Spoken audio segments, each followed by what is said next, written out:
তো আজকে আমরা আছি আমাদের গ্রামের সবথেকে হন্টেড লোকেশনের মধ্যে।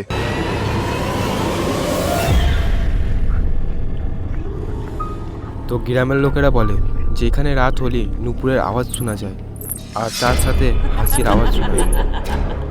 তো আজকে আমরা দেখতে এসেছি আদেও এই কথাটা সত্য নাকি এটা কোনো মিথ্যা কথা। তো এটা হলো ঘোষ ডিটেক্টর অ্যাপ। আর আজকে আমরা এই জায়গাটার মধ্যে দেখবো যে এখানে কি সত্যি ভূত আছে নাকি ভূত নাই, এ নাকি এই কথাগুলো ভাওতাবাজি। তো আজকে আমরা পুরোপুরিভাবে এইখানে চেক করে বাড়ি যাব। তো আমি এখন নিয়ে চলে এসেছি আমার 3টে বন্ধুকে। একদিকে আছে গোলুমলু ভাই আমাদের বাতাস, একদিকে আছে আমাদের মনিরুল, হ্যাঁ আমি একটা অপরাধী, আর একদিকে আছে মিসবা। চলো দেখি এই 3জন মিলে এই 4জন মিলে কি আমরা এই জায়গাটার মধ্যে ভূত দেখতে পাবো কি পাবো না, সেটাই আজকে দেখব। তো এখন আমরা চলে এসেছি সেই ভূতিয়া ঘরের মধ্যে, যেখানে নাকি বলা হয়েছে যে মেয়েদের ভূতের গলার আওয়াজ শুনতে পাওয়া যায়, ছনছন আওয়াজ শুনতে পাওয়া যায়। এখানে তো আমার কিন্তু ভয় লাগছে। এখানে তো মনে হলে ভয় লাগছে, চালু হয়ে গেছে। এইখানে দরজাটা ভাঙা পড়ে আছে, দরজাগুলো সব খোলা আছে। ঘরের ভেতরে যাব, টেনশন কোনো কিছু নাই। ও ভাই, তো এইখানে তো বাতাস ভাই না আমাদের চেকে গেছে, বলছে যে আমি ডন টানবো। শোন শোন শোন, আমার একটা মনে প্রশ্ন আছে যে এখন তো IPL চলছে, তাহলে ভূতদের কি টিকিট কাটতে হয়? না না, ভূতদের টিকিট কাটতে হয়? ওরা আকাশে হাওয়াতে দেখে, মানে ফ্রি এন্ট্রি। এখন পর্যন্ত তো আমরা এই জায়গাটার সাথে হাসি মজার সাথে এক্সপ্লোর করছিলাম, কিন্তু আগে যেটা আমাদের সাথে হতে চলেছে সেটা আমাদের ধারণার বাইরে ছিল। এটা ওপরটা, এখানে বাতাস যাবে বলছে। আরে তুই যা ভাই, আমি যাচ্ছি না, তুই ক্যামেরাটা নিয়ে ব্লগিং স্টাইলে চলে যা। গাইস হয়ে যাচ্ছে, আমি জীবনে খুব একটা রিস্ক নেই।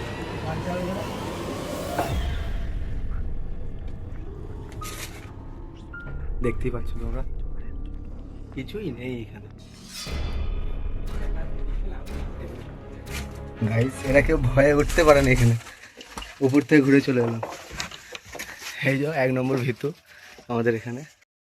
গাইস এত ভয় লাগছিল যে ক্যামেরাম্যানকে আর প্যান পরার সময় দিইনি, ওকে লুঙ্গি পড়েছিল, ওই অবস্থা থেকে তুলে নিয়ে চলে এসেছি এখানে।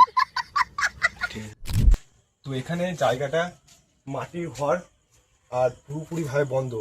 তো এখানে একটা পরিবার থাকতো, থাকতে থাকতে সে আচমকা এখান থেকে চলে গেছে, আর সে থাকে না। তারপর থেকে জায়গাটা মানে দিনের বেলাতে খুবই শান্ত থাকে, কিছু বোঝায় না কিন্তু কিন্তু রাত্রিবেলাতে অনেকজনাই বলে যে এখানে গলার আওয়াজ শোনা যায় আর নুপুরের আওয়াজ শোনা যায়।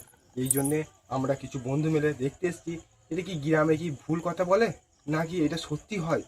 তো এখানে মাটির ঘর, এইদিকে দেখাও, এইদিকে গাছপালা, তারপরে তোমার এইদিকে পুরো বাঁশঝোড়। তো আসার সময় তোমরা অবশ্য দেখেছো এই জায়গাটার মধ্যে আসতে গেলে দুদিকে পুকুর আর মাঝে রাস্তা, দুদিকে পুকুর আর মাঝে রাস্তা, আর এত বড় বড় গাছের শিকড় যেটা দেখলে তোমরা ভয় খেয়ে যাবে। তো এখন আমরা ইউজ করবো ভয়েস ডিটেক্টর অ্যাপ, আর এই অ্যাপটা দিয়ে কি দেখবো আমরা দেখতে পারি। তো এখানে স্টার্ট করে দিয়েছি আর পুরো জায়গাটা স্ক্যান করে দেখবো এখানে কিছু অদ্ভুত জিনিস দেখা যায় বা কোনো ভূতিয়া শক্তি দেখা যায় নাকি সেটা দেখবো।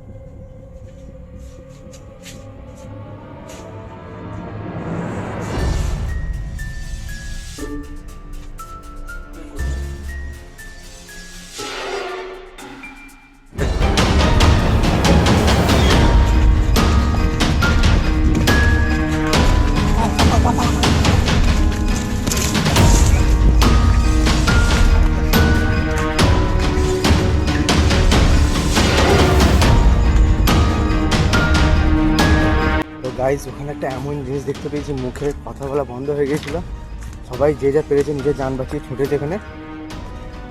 তো আমরা এমন একটা জিনিস দেখতে পেয়েছি যেটা আচমকা দেখে আমরা সবাই ভয় খেয়ে গেছি। তো দেখি ওই জিনিসটা কি সেটা। এখানে তো সবাই দেখতে পেয়েছি, ঘাম বেরিয়ে গেছে। আর এখানে বলছিল যে ভয় খাই না, তার এইখানে ঘাম বেরিয়ে গেছে। তার মানে কতটা ভয়ঙ্কর জিনিস দেখেছি। ওইটা দেখবো। ওইটা কি আছে আমরা সেটা দেখবো। চলো, এখানে বাস বাগানে চলে এসেছি। কোথায় দেখেছিলি?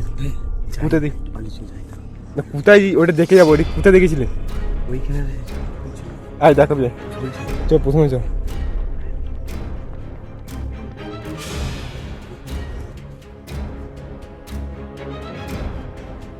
হবে ওটা চটবে। তো ওইখানে ভূত করে সাদা ইয়ে চলে যাবে লাস্টে সাদা জ্বর চলছে। আরে কিছুই নয় গাইস, এইসব ফালতু কথা। এইখানে কিছুই নাই। এখানে তো অনেকক্ষণ এলাম, তো এখানে কিছু দেখতে পাইনি, শুধু একটা জিনিস, ওইটা দেখে শুধু ভয় খেয়ে গেছিলাম, আর কিছুই হয়নি এখানে। তো তোমরা কমেন্টে বলো তোমরা কোথা থেকে ভিডিও দেখছো, আর তোমাদের ওইখানে কোনো হন্টেড প্লেস আছে নাকি? তাহলে আমরা বন্ধুরা মিলে যাবো আর সেই হন্টেড প্লেসটাকে এক্সপ্লোর করবো।